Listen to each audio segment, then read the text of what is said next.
మనం చిన్నప్పుడు మనకి ఏ లైఫ్ స్టైల్ ఉంటుందో, మనం ఏది అలవాటు చేస్తామో దాన్నే ఫాలో అవుతూ ఉంటారు. ఒక పాజిటివ్ కానీ నెగిటివ్ కానీ మనం ఏది చేస్తే మనకి ఏది అలవాటు ఉంటే మనం వాళ్ళకి ఏది అలవాటు చేస్తే ఆ ప్రాసెస్లోనే వెళ్తారు.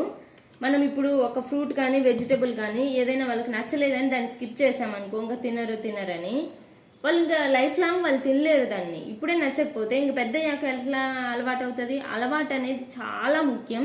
ఇప్పుడు ఏది చేసామో తర్వాత వాళ్ళ ఫ్యూచర్ అదే ఉంటుంది. మీరు అబ్జర్వ్ చేసుకోండి. మీ చిన్నప్పుడు మీరు ఏదైతే వద్దనుకున్నారో అది ఫ్యూచర్లో ఇప్పటి వరకు కూడా తినలేరు మీరు, లాస్ట్ వరకు కూడా.